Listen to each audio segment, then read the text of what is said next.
they've been, the private and public sectors have been great in this. The ministry reacted quickly, the medical community reacted quickly, but the problem is still, how are you going to convince that potential tourist? Now, the good thing here is that this is not an incident that is unique to Belize.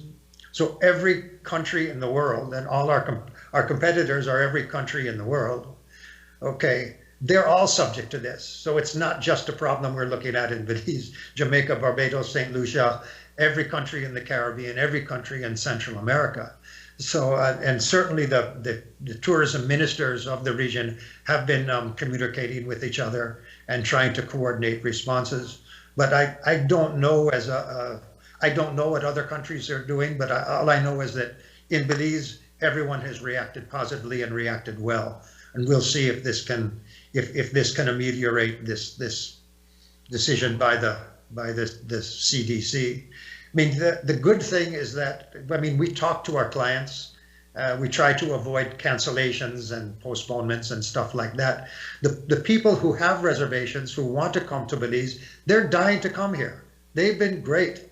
The rate of actual requests for refunds across the industry has been relatively low, because that's our killer. Once we start having to refund US dollars, because remember, when a reservation is made and processed locally, those US dollars on the credit card get converted to Belize dollars. And so when you have to start refunding US dollars, it gets to be painful. So our guests are committed guests, but they really need to be convinced that everything's okay and they're not going to get stranded here. Of course, that's a huge concern. I'm curious, because I saw another story as well that I guess the US is finally lifting bans on, I think, well, it was Europe, I think Brazil, and I think another nation, I'm sorry, I forget, but I think I saw that the fact that Europeans could not come to Belize through the US probably was holding down those numbers. I mean, even with the new test regulation to get into the US, do you think the fact now that Europeans can, and these other countries can now come through the US to Belize, do you think that will help our numbers at all? I mean, it's helpful. It's helpful on the margins. I mean, I think for many reasons the visitation by Europeans during this pandemic has been pretty small. It's a shame, because I think the BTB had been over the last few years trying hard to develop the European market. There were negotiations with certain European airlines to do at least a weekly direct route. So those things are put on hold.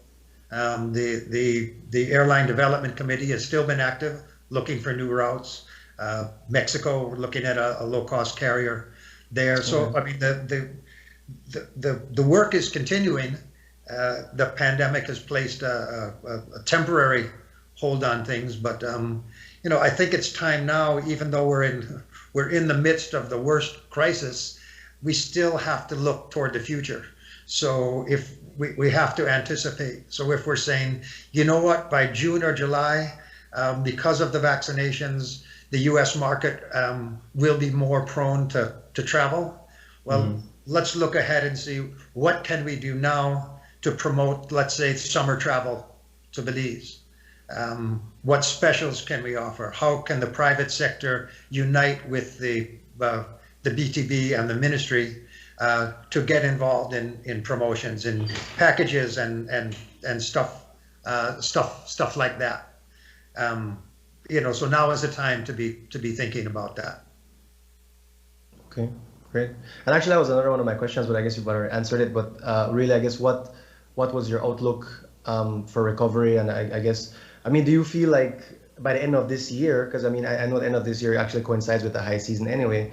Do you feel like by the end of this year, early next year, that we can be back to let's say, an almost normal level of operation? I guess it depends what your definition of almost will be. If we're talking about if we could get back to, say, 80%, even 75% of our previous levels, I would be very happy.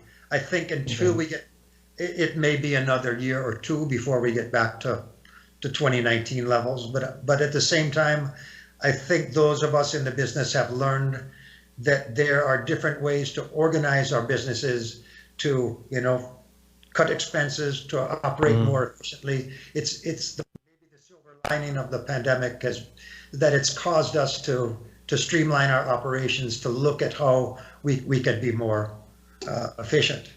I think at the same time, on the macro level, it might be a good time for the whole industry to look at how we can reimagine what the industry looks like, 2 and 3 and 5 years from now. So it's caused us to think a little bit.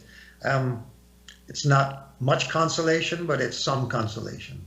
Yeah. So Stuart, as part of that reimagining, I'm hoping there's no virtual in that, because people actually like to be on the beach with the sand between their toes. The irony of it is with low occupancy rates and things less crowded, the average visitor can still have a great vacation here in Belize. If you're a night owl that wants to go party all night, well, maybe this is not the best time to come to Belize because of the curfew and the social distancing rules. But we've had families come, they maintain their social distancing protocols, and they have a ball. And the staff of the tour guides, the tour operators, the hotel people that are working, the quality of service has never been better. The one-on-one relationships. So I mean the satisfaction level has been fabulous. So now you go on a tour, and instead of having 8 people in the van, you've got 2 people. So you've got the undivided attention of a really fabulous tour guide who's dying to work because he hasn't worked for 8 or 9 months. And the same thing, whether it's marine tours, whether it's land tours, it's the quality of the product has been good, and that's another positive thing. Yeah, and I believe if we reflect back to Carlos' earlier question, where he was looking at sort of part of the outlook has to be the medical response, because from what we know, I mean, yes, there's a new variant of the virus trending right now, and so that's even complicating people's appetite in terms of international travel. But even with that, I do believe that the more you have a more expansive and robust vaccine distribution, that should, kind of give people a little courage and increase their appetite for travel. Don't you think? Well, let's see what the new U.S. Administration can do to increase the pace of vaccination. If you're referring to our major markets in the United States, yeah, that remains to be seen. That would certainly be a very large help. As soon as the CDC sees fit to rescind its testing order, personally and from an industry perspective, I'm not sure that it was the smartest thing to do. It places a huge burden on the airlines, because as I'm sure you're aware, that it is the airlines outside of the United States that decide who can fly and who can't.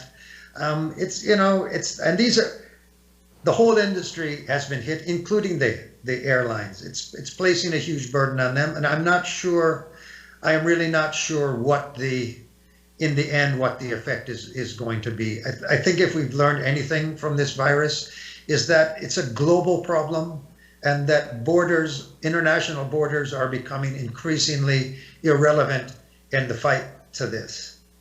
Again, I think it goes back to the initial global reaction that largely the Trump administration took a very different approach, didn't take a cooperative approach. It took a we'll go it alone approach to fighting this thing. It abdicated leadership, and I think that was a major factor. But now, viruses are pretty tricky, smart things, and I think that the new variants, because now there are many of them, I think they have been in the United States for probably months, but because the detection ability was very low, it's like what's the old expression, closing the barn door after the horse done get out. Yeah. Let's get people vaccinated. But most of all for us here and abroad, let's observe the protocols. It's not that difficult to wear a mask. It's not that difficult to keep apart from other people. It's not that difficult to stay home when you got no business being out and about. That's what the science tells us, and it doesn't just apply to Canada or America or Belize. It applies to the whole world. And ultimately, that's what's going to defeat the virus. Yeah. Not close borders. Yeah. Well, Stuart, if you were listening to Carl and I earlier, that's one of the things that we were commending our population about. In that, if the numbers are trending down, then it means that people are getting the message. And so kudos to our folks. Yeah, it's frustrating sometimes. Again, within the industry, I think most of the industry participants, businesses, have been very observant. I think wherever, most places you go anyway, you can see the protocols being observed. And so for our employees, the danger for them is not what they encounter at work from tourists, whether the tourists are local or foreign. The problem is when they go back home at night and mix with the general population. We can do everything we can to isolate the virus at our places of business, but if people go home and they're living in a situation with 8 or 10 people living under the same roof and no one is observing social distancing, and people are taking public transport. Public transport is probably the biggest facilitator of the virus. There's nothing we can do about that. So we could be the most observant people in the world. We can even start testing our employees. So that, I think that's a next step that you're going to see more frequent private sector testing. But still, an employee comes to work with a cough or a fever, go home, get yourself isolated. There's no way around it. You just have to be vigilant. Well, that's true. And actually, I must say too, I mean, to follow up what you said, I've been actually quite impressed by the tourism industry's response. I think that I won't say in a sense, but they have really led, in my opinion, they've led on the protocols. And I actually was doing a little, I guess, local tourism this weekend, and I was quite impressed too. And it's funny, I actually felt the most comfortable I felt in a place outside of my home in the last year. So that speaks a lot to the kind of work that our people in the hotel industry, the tour industry. At every point they made it very clear to us we're sanitizing, so and so. So I'm impressed. I must give the kudos to the industry. You guys, like I said, the private sector has worked very closely with the government from the very onset of this thing. You have kind of shown the way, and I guess now what me and Kimo were speaking about earlier too, I guess the next phase of that now is the Corozal free zone. And actually, I wanted to maybe get your thoughts on maybe how that might affect or might not affect the industry with the protocols going forward. Carlo and Giacomo, I'm going to stay away from that one. I just don't have the facts there. Sure. From a layman's perspective, I think the initial reaction of most Belizeans, outside of the Corozal district, would be kind of scratching our heads, saying, well, we kind of hear that things in Mexico are out of control and very high positive testing rates.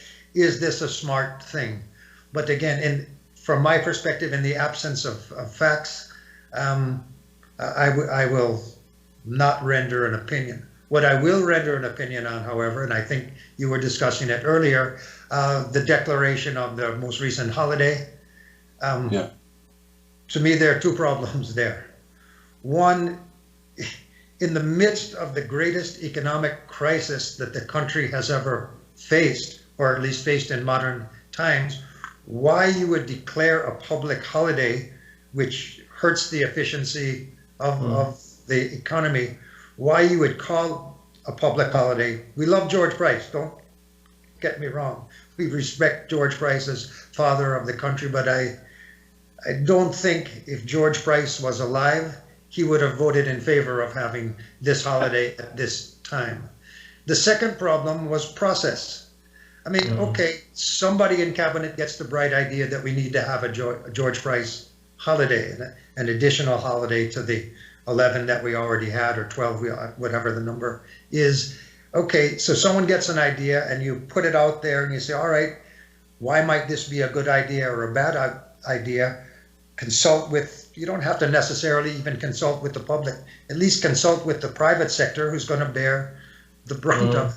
So the process was flawed. It's the way Trump does business, but it should not be the way that Belize does business. So now the holiday has come and gone. I hope everyone enjoyed themselves. Okay, and those businesses that stayed open, and I'm speaking of the tourism industry, all of us bled a little bit more money than we would have bled. Employees that would have, because a lot of employees now are on kind of day pay or not necessarily full time. So a lot of tourism businesses cut back and say, all right, instead of having 5 people in the kitchen on Friday, I'm going to have 3 people. So 2 people who would have worked didn't get to work. So who benefited from the holiday? I think we can do better than that. Yes, good point. And I think I'm glad you mentioned, because I mean, we said it earlier too, and I think sometimes the public has the wrong perception when we say we don't want holidays, but I think rightly so. At the end of the day, it comes with a cost. That's a problem. If we want to continue to operate, it really costs double to keep our people there. And if we don't, then those people just don't make the money because we can't afford to have them, right? So it has a very real impact on the money that's being spent. That said, we have on the other side of the break, guys. I think we're up for a break. Yes, exactly, Kimo, thanks. So we'll take a break and then we'll be right back and continue discussing. And I guess we could pick up on those no sale orders and see where we are with those. And we are back, the Love Morning Show. This is the business perspective section. And I'm here with Mr. Giacomo Sanchez. I'm Carlo Habet, and we have Mr. Stuart Crone from the Belize Tourism Industry Association joining us. We've had a great conversation so far regarding our industry, the protocols, the outlook, even discussing some stuff about the CDC regulations. And we can kind of go back to that at some point, but I think before we lose you, Stuart, we wanted to kind of check what's going on with the cruise industry, with the no sale orders. I think the last update was like in October. I guess, how do you guys view this? Where are we looking to rebound as far as cruise tourism goes? And if there's anything that we should know, as a layman. I don't think there are any secrets there. It's clear that the cruise industry was the hardest hit of all sectors of Belize's tourism industry and the global industry. The earliest outbreaks of the COVID-19 virus, the most spectacular outbreaks, as we know, occurred on cruise ships. So there is a lot of fear, particularly among health authorities, the CDC in particular, with its no sale orders, that it's going to be, the cruise industry will be the last segment of the tourism industry to recover, and it will certainly be the last to get back to its full strength. I think there are some people who speculate that because of things that have already happened in the cruise industry, namely some of the older cruise ships being sold for scrap, taken out of service, orders for new cruise ships being canceled, extreme cash flow problems within the cruise industry. The outlook there is not great. Although on the other side, the cruise passengers, people who love cruising, they are the most loyal the most loyal tourists on the planet.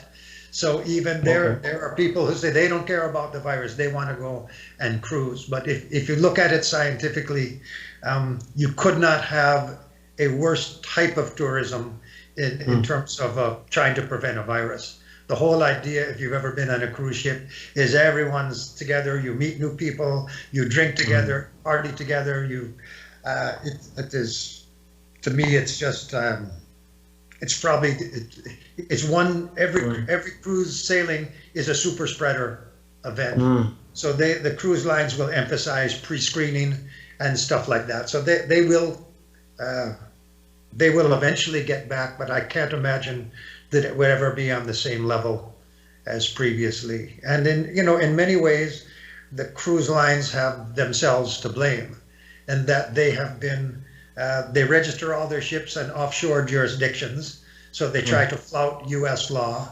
They treat their foreign employees horribly, again to flout U.S. law. So they should not be surprised when the U.S. government does not respond instantly to their plight. No, they have tried to rip off the U.S. government for so many years. They cannot expect the U.S. government to now come bail them out in their hour of need. They're tough people to deal with, as anyone here who has had to deal with the cruise lines can tell you. Those guys play hardball, and sometimes when you play hardball, you get hit by a pitch, to use that analogy. So I think they got hit by a knockout pitch, and they'll have to figure out a way to get back in business. But those, our own people who are employed in that industry, they've had it rough, no doubt. Yes, I think we've seen that, and I know a lot of the original relief that was given out in the early days of COVID were specifically for people in that industry, because I guess it was the end of the high season. We were counting on those funds. Has there been, I guess, a shift in, let's say, priority with the BTIA away from cruise tourism since then? Well, the BTIA is an umbrella organization, and also always included under our umbrella has been the cruise industry. And certainly in our advocacy on behalf of those people working in the industry, we certainly agreed with the priority being placed on employees in the cruise industry. That's without a doubt. They deserved the earliest attention, and certainly the rest of the industry as well. And I given the government's resources, I cannot fault the response that was made. Some people would say, oh, $75 a week, that's a pittance, that doesn't mean anything. Well, when you don't have a job, sometimes $75 a week looks pretty darn good. Yeah, it does mean everything. Yeah, I mean, I think we kind of watch in amazement if we watch the U.S. news reports that, they're talking about $2,000 checks and $600 a week unemployment benefits and these paycheck protection loans and billions of dollars. Well, a country that can print its own money and borrow limitlessly can do that. But it still amazes me that people up there are so demanding and so unable to deal with adversity, when I think, obviously, I guess we're used to hard times a little bit more. I think, by and large, the Belizean public has dealt with adversity pretty well. I'm not proud sometimes when I see people not wearing their masks or got their masks down on their neck. That does not make me feel good. But in general, the attitude that people have to this kind of adversity, economic adversity, I'm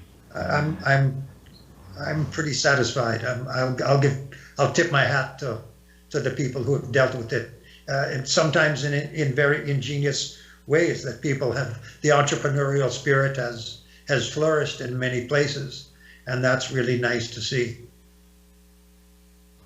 Certainly.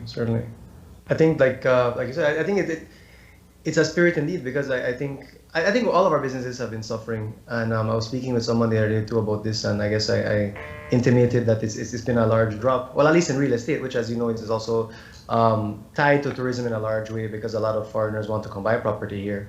So if they can't come in, that's a loss of customer base. But I was mentioning that it's interesting to me that it was definitely a difficult year. Yet if you hold back on certain things, you survive. And I think it's been, and this is, I guess, not so much business, but maybe just life skills. But I think we found that as a population, that there's maybe less things that we need, necessarily. No. And I think a big example of that is local tourism. If you look at before the pandemic, the choices people made for their vacations, people would go to Cancun, to Playa, to Mahawal, to Bacalar, to Chetumal, to Guatemala, to Miami, to Houston. Because the pandemic has forced the bulk of our population to whatever vacations they are doing or time off they're taking to do it locally, I think there has been a phenomenal discovery amongst much of the population that, vacationing in Belize is really a great experience. I like to see the promotional work that BTB and Ministry of Tourism is doing. It's not a huge market, but it's a very crucial market because not only does it provide revenue, albeit with discounted prices, it provides industry with revenue, but far more importantly, it creates a respect. I think that the tourist operations are receiving a new respect from Belizean travelers who never realized how great it is to vacation in your own country. It makes you feel good. We get it from, I mean, from our guests and guests around where I live. It's, you jump in your car, you drive to Cayo, even if it's just to go for the day and have a nice lunch at an outdoor restaurant. Do it. I mean, the family will love it. If you can afford it, stay overnight at a very, well cleaned and well protocoled hotel. Doesn't have to be a super expensive hotel, but in the industry, virtually every property that's open is offering discounted local rates. What a treat for the family. I mean, Belizeans will discover what foreigners discovered long ago, and that has made Belize one of the top destinations in the world in terms of visitor satisfaction. And I think there was a time when the industry was not particularly Belizean friendly. You always had a handful of places that really courted the local business, but now that more places are forced to do that, I think there's a whole refreshing change in attitude. And I think I'll happily put in a plug for the industry to tell people, hey, this weekend or next month, get in the car or take whatever transport you need to take to go on a local vacation. I suspect that once you've gone local, when the pandemic is over, suddenly all those crowds in Playa del Carmen and Cancun and Chetumal, you're going to think, why would I bother to go here when I get so much more when I stay in Belize? So that's my message this morning. Whether it's tours, restaurants, hotels, get out there and help. Let's help our industry. And but Stuart, I think in terms of engendering some level of honesty and you as a voice for the industry, I think for our listening and viewing public, I think it's important to characterize more contextually exactly why locals would have ventured elsewhere rather than trying to be a tourist in their own country. I mean, there's two layers to that. I mean, the tourist industry in Belize has always catered to the foreigners, and therefore prices have been driven up, and so Belize became sort of a high-end product, sort of a niche market, because our product here in Belize is not the same that you get necessarily when you go to the Playa and the Cancun, etc., etc. So give us your comparative feel and explanation as to and my view is that even as we move forward going into next year, things normalize a bit, we get back to that 70-80%, that people will be driven away once, because a lot of Belizean traveler is price conscious, and therefore once the prices are back to normal, then it boxes out our local population. So speak to that a bit. But I think you're making an erroneous assumption there, Giacomo. You're assuming that once the pandemic is over, that pricing for local travelers are going to go back to normal, okay? Number one, there are many hotel businesses that from day one had attractive rates for Belizean travelers. Okay, granted, as I said before, it was not necessarily a majority of the industry, but it was a significant part of it, particularly in the summer travel season. Okay, in other words, at Christmas and New Year's, it's very difficult to sell a hotel room at 50% price when you've got hordes of foreigners who are ready to pay the full price. But so there have always been some hotels that have been very local friendly.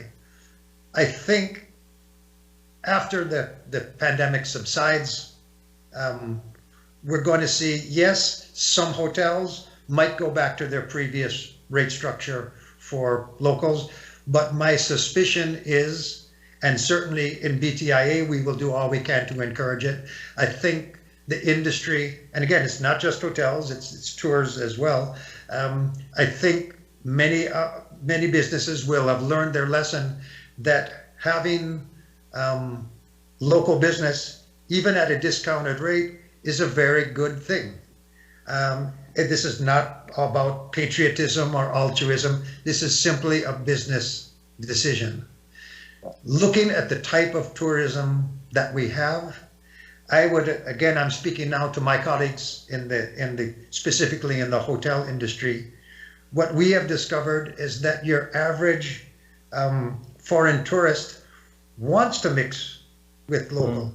So the example I always use, if you have a doctor from Chicago who's spending a week at your luxury hotel, when he sits down at the bar to order his scotch, does he want to sit next to a doctor from New York, or does he prefer to sit next to a doctor from Belize City?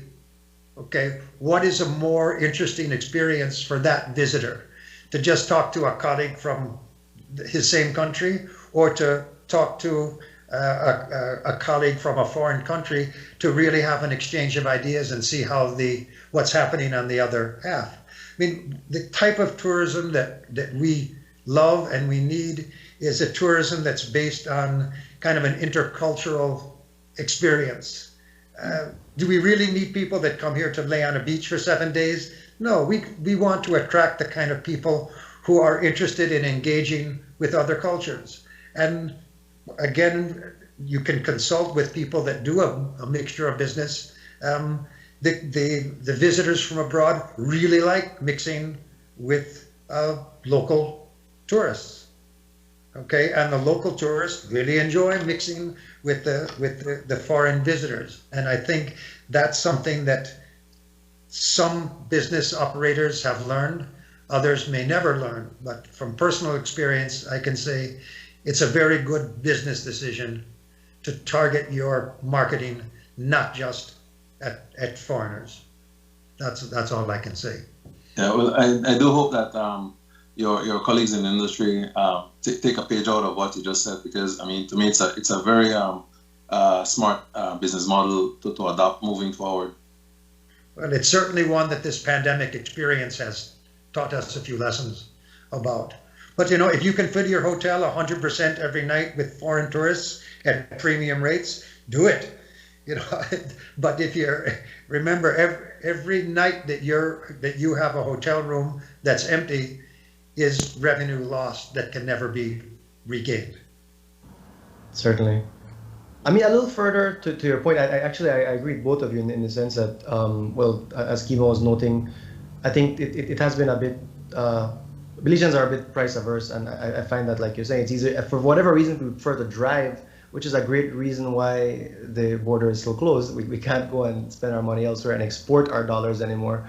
But I do know, like, as you mentioned too, Stuart, that there are a lot of resorts that I have patronized over the years too that have specifically aimed at the Belizean audience as well, especially too in the low season.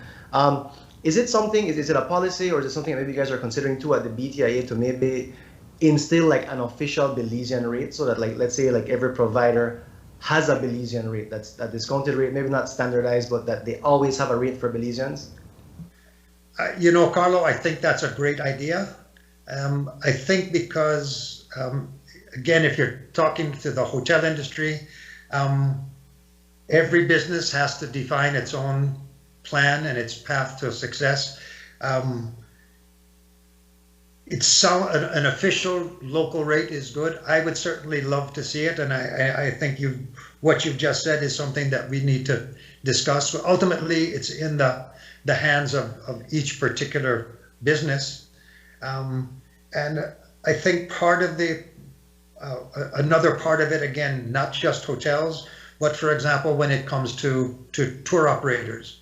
I know traditionally tour operators have not really had a Belizean rate, even while many hotels had a Belizean rate. The tour operations are a very important part of the tourism industry.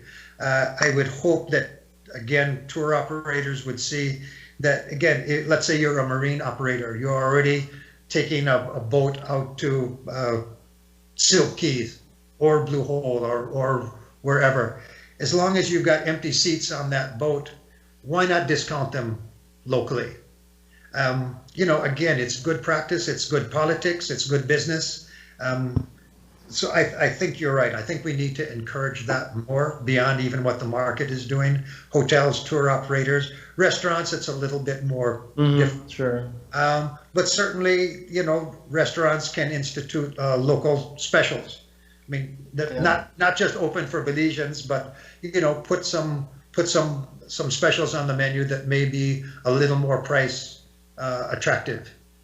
Okay, so that's always a tough. It's especially tough when you've got a family. You know, when you look at a family of 4 or 5 people, you go out there at a fairly high-end restaurant. It's a tough go, but we got to be smart. That's what we've got to be. We've got to think about these things a little more. And like you said, a great suggestion that you made there, and I think we need to take you up on that, and the BTB as well. Oh, great. Well, yeah, and I'm not saying that everyone should have the same rate, but I guess have some rate. I mean, because I know some hotels that say, okay, well, you get half. Others would say, well, 25%. That's fine. I think even if it was like, I actually raised a great point, and I was alluding to tour operators too, because I find that sometimes, even if you don't want to go to a hotel, you might just want a tour, but their prices, and I guess because they're used to doing business directly with hotels and tourists, and really rarely maybe dealing with a local audience, they don't have any consideration for locals. And I mean, even myself, I mean, and you know, I'm a well-to-do guy. I mean, I make good money and whatnot. But even I sometimes say, hey, well, you know, it's a bit high for me as a local to, let's say, do this tour or do that tour. You know, so that might be a little difference to again, for even the tours in the off season to be getting more Belizeans, because there's a lot for us to see in this country. You know, we have a beautiful country. There's so much to explore. But I feel like maybe we don't have the access. I feel like in Belize, it's a place where you have to know somebody. You know, so if you don't know somebody that's a tour guide or something, then you're at the mercy of someone else who will just charge you like a regular foreigner, no? Yes, we do have that. We do have that mentality. But you know, it's so nice. You know, for example, how many Belizeans know how chocolate is made? You know, there are great tours in the South that take you from the field to the processing plant to giving you a lunch with great chocolate desserts, and I mean it is fabulous. You look at the national parks, which almost all of them, I believe, have local rates. So you go to, you know, you go to Coxcomb, or you go to any one of the national parks out there, if you can drive to them. It's a very low cost, either day vacation or weekend trip. There is no price sensitivity there. I know Belize people are by and large not great. It's not a great camping culture. But I remember when my sons were little and I used to take them camping at Coxcomb, man, they still remember that. I mean, it was a great experience. Their friends would come with them, and man, you know, cooking over an open fire, hiking, all that stuff. Again, very un-Belizean thing to do, but sometimes we need to change our ways a little bit. These are great activities. You can organize.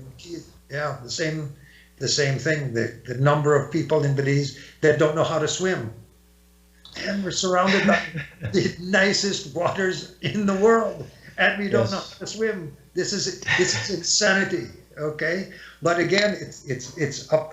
You know, there's no reason why we at BTIA can't encourage, you know, a whole local tour program. You know, so these are things that we're now being challenged while we have a little time to sit back and look at the industry from 30,000 feet. I think we can see where we've gone wrong. And I think certainly encouraging local participation in the industry is extremely important. And I think when we go through the process of rethinking how we want tourism to be, the local aspect will certainly be at or near the top. I think in many ways the industry has missed the boat in the past. Interesting. I think there has been a prevailing attitude amongst not just the general population, but even among the political directorate that well, tourism industry, well, that's a bunch of rich white people that sit back and have cocktails at 5 o'clock every day and count their money. Um, obviously, that is not true, but that is a prevailing attitude.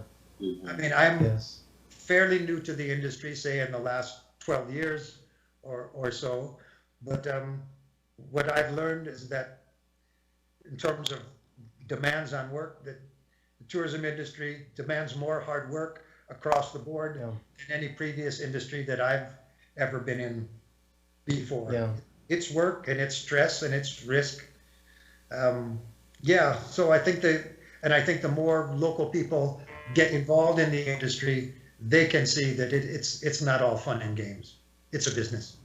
Yes, actually said it best, and that's what I was thinking. It's a business, and actually, it's funny because when I go to these places and I really look around, like even this weekend, I was just thinking, I said, "Wow, this is a serious operation." You know, because a lot of these, like more, I guess, involved resorts that have been around for a very long time, even do things like grow their own food and these kind of things. You know, they might have horses, stables. I mean, and you say, "Wow, this is." I mean, they have a huge staff. You know, the system, the way it operates. I mean, it's on a lot of them are on a world class level, and I think that we maybe don't even appreciate that as Belizeans because we don't get a chance to experience it, right? But we have world-class business being done here. I mean, obviously too in regular business, but like I said, with the protocols for COVID, I was very impressed, and I felt very safe, and I don't really feel that way in a lot of businesses that I frequent, in the city per se. Yeah, let me give you an example. Okay, at the resort that I operate, I did a count the other day. We have 115 air conditioning units. Oh, Okay, that's 115 separate split unit air conditioning units. Okay, so now imagine, you're charging a high amount for your room. So at 10 o'clock at night, out of 115 units, one of them is bound to go bad pretty much every day. So 10 o'clock at night, one of your guests, it's one of those 95-degree nights in August, and the AC goes out, compressor blows, and I've got an angry guest on my hands. What it takes to solve that is probably the equivalent of any problem I've had to solve. Let's say when I worked at 5, so order anything, and it's stress. Yeah. This is not a business for the faint of heart. If you care about your guest service, and Murphy's law. Well, Murphy is very much alive and well in the tourism. Yeah, indeed. And then you throw COVID-19 into the mix. Yeah. I mean, we are a resilient people, but nothing comes easy these days. We respect every guest that we have, and we appreciate their business. Certainly. Well said, Stuart. Kimo, I think you want to wrap it up? Yeah, well, we'll give Stuart the last word because I think we're at the end of our segment, and just to give us a little snapshot of your optimism, if you will. Well, all I can say is we live on hope, right? We've got to keep hope alive. But I will give a shout out to the I hate to get into politics, but the Ministry of Tourism. They've been engaged. I won't single out names, but the ministry, the BTB, have been engaged, and I have to congratulate them. Every problem that comes up, they try to stay on top of it. The traveling Belizean public, again, I'll have to give a big shout out to those people that are traveling and are learning new things about the country. And all I can say to the thousands of people that previously worked in the industry that have either been laid off or put on short hours, guys, just I can't tell you when things are gonna get back to where they were, but let's do what we can and just hang on there, And the good thing is that when this thing is over and when Belizean tourism comes back, if we stay true to our roots, the industry is going to come back better than ever. We've got a world-class product. I would tell any investor, now is the time to invest in Belizean tourism. Invest smart. Don't be a vulture and try and invest and capitalize on someone else's misfortune. But I think what this pandemic has proved is that we have a great product. We're situated exactly the way we want to be situated for a comeback. And let's start planning now for the future. Excellent. Take it away, Carlo. Okay, well, thanks so much, Stuart, for joining us. We really appreciate, really the inside info, the outlook that you're giving us. I think it helps us all to kind of recalibrate our expectations for the tourism economy. But also, there's some optimism, like you mentioned, and that's great to know that everyone is holding on and that there's some light at the end of the tunnel. So thank you very much for joining us. Thanks to my co-host, Giacomo Sanchez, for chiming in there with some very helpful segues. And thanks to Love, actually, for the show. Thanks to the BCCI for putting this on. And remember as well that you can see this show online after the fact on Facebook, on Love TV in its entirety on their Facebook, or you can check it